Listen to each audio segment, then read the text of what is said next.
Trying to overcome those feelings of despair. Oh boy. I've been there more times than I can count. I know the feeling.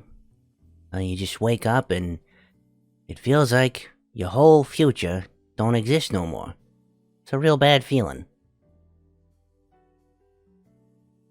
Because without that future, the things that you want to do and make for yourself ain't there. Like, it's all gone. How do you get up? How do you face, today, the next day, the ones after that? It's really difficult. I used to be trapped by that kind of feeling, that sensation all the time. I don't have to tell you much. I mean, we've been talking so long, you got the past, but I figure I could tell you again. There's a certain point where you get up and you think about what's going on, and you wonder if it's ever gonna get better. Are you ever going to be able to pull yourself out of this? Are you just going to float from one moment to the next? Are you gonna have anything for yourself? I figure everyone can get themselves to a rough situation. 'Cause they're trying to do something for themselves. But when you get that unholy fucking feeling, where it's like you're trapped, oh, forget about it.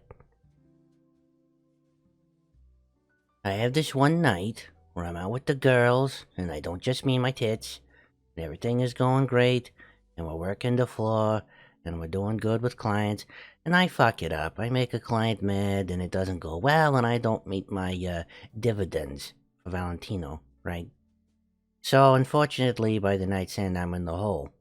And it was in that night that something really clarified itself for me about how disposable I was to him and to just the city in general. You see, like, Val might, in quotations, treat me good, but he really doesn't. I'm only as valuable as the shit that I put out. I am a product, at least to him. So when that didn't go well, and I owed him big, I was on the hook. And I remember being at home, well, home, if you can call a bunch of rags in a shitty apartment home, uh, understanding what my situation was or what it was becoming. Like, oh, you aren't actually a hotshot. You are just, some mule for this fucking guy. Sure, my name might be everywhere. People might love to see it. They might love to see me sucking dick and all that stuff, but that didn't mean people were on my side. They weren't my friends. Ain't nobody was gonna come help me. Oh, God, even Sherry, all the shit that she tried to do, couldn't yank me out of that situation. And so, that's when the despair kind of starts to set in. Because you think, am I ever gonna get out of this? What's the point now? How am I supposed to make a living? And the worst part is this ain't like reality, baby. This is hell. This is your last stop. Like, there's nothing after this. Like, at least if you got knocked off by some palooka up there, it's like, well, I got a chance too. Maybe a Big G will put in a good word for me with the little guy. Hey, yo, I know we nailed you to a cross and stuff, but hey, it's all good, right? Nah, ain't nothing like that. So, I figured my situation was hopeless. And what do? Well, I'll tell you. You get right the fuck back up. And start punching. And start swinging, baby. 'Cause honestly, that's the only thing that you can do. I know, you're thinking, oh, what? That's it? That's all you got? Just keep getting up? Just keep fighting? No, that can't be it. There's gotta be some magic trick, right? No. Sorry, baby. There's no set of fancy words or, fairy grandmas I can knock over and be like, hey, bitch, fix this. The tough reality that I had to accept is only thing I can do is crawl into my bed and die, or just keep being a fabulous bitch and fighting. For what? I don't know. fighting for another day, for another chance to breathe. In my case, it was to see my little Nugsy Wugsy. That was always keeping me going. But it was all I could do, which is a pretty fucking tough sell when you think about it. I mean, that's not much, right? At first. What, I just keep breathing so I can just keep struggling? That can't all be there is. And you're right, that's not all it is. That's why you gotta keep fighting for it, baby.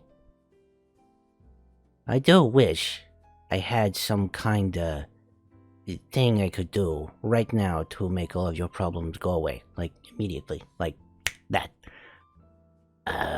After all the shit that I've been through and the shit that you've been through, I mean, why do we gotta keep doing this?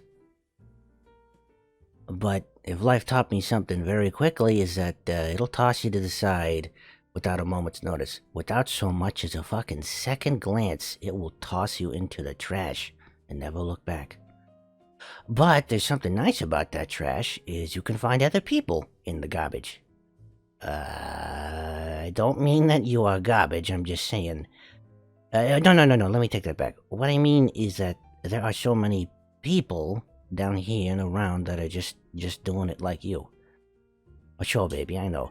You look around and you must think, God, this person's got it all fucking figured out. I bet they got like a home or something, or they banging a bunch of people and they don't have no worries at all, and I bet their biggest problem is like, the milk bill. No, actually, most people have this shit the same way. The only way you can get out of this mess is if you win the birth lottery. If you're born into it. I mean, yeah, sure, you can do the whole fucking myth of like, I just work hard and it'll pay off. Sure, right. I've been working hard for my life and the afterlife. What do I got to show for it? Well, that's not entirely true. I got you, right? And I got the hotel. But my point being is that some people got it lucky. And I ain't mad at them or nothing, I ain't gonna talk shit. It's not a bad thing. In fact, it's not even lucky. People doing well is not a thing that should be luck. It should just be what we all have. But unfortunately, it's not. But what you do got is other people who are going through it just like you, like I says. And it means that you ain't alone. You got them, and you got me. And so many of us are in it together. Just scraping it by, baby. Just one bad day away from total disaster. And that's not really great. I mean, none of us should have to go through that, but there is something kind of comforting in knowing that there's a struggle with a lot of us. I wish it wasn't that way. I wish it wasn't just a matter of put on your feet, get up, go do the thing, and just try again tomorrow, but sometimes, for a while, that's all it can be. But then there's a day that comes. There's a day that you thought would never be there. A day that you only saw in your little dreams and your dumb little fantasies and your drawing in your crayon books. A day where you can finally get out of bed and feel like, wait a minute, this ain't so bad. Something good happened. There's a day when somebody drives up in a fancy car, gives you a wad of cash and says, hey, I'm gonna get you off the streets and I'm gonna get you clean. And maybe it works out, maybe it don't, but something like that happens and you think, no, this isn't real, is it? And it is. I don't know. It doesn't always have a happy ending for everyone. And I'm not saying that to be sad or mean. I just have to accept the reality, and I think you do too, that for a lot of people, sometimes it's not the best and it don't work out. But I think for the most part, it will. And that's only if you keep fighting and you keep swinging, baby. Swing from the chandelier. Actually, don't do that. That means something completely different. One day, honey, you're gonna wake up and it's gonna get better. Something will get better. But you know what? It only happens if you're willing to get back up every day and fight for it. However, you gotta do that. That's the only way through, hon. If we don't do that, then we just choose to submit and you just keel over and die. And I don't know about you, but I ain't no bitch. I'm gonna keep swinging and fighting. And something tells me you ain't a bitch either, alright? So, that's how you overcome despair. By swinging. Or in some other cases, maybe do drugs, but I don't recommend that.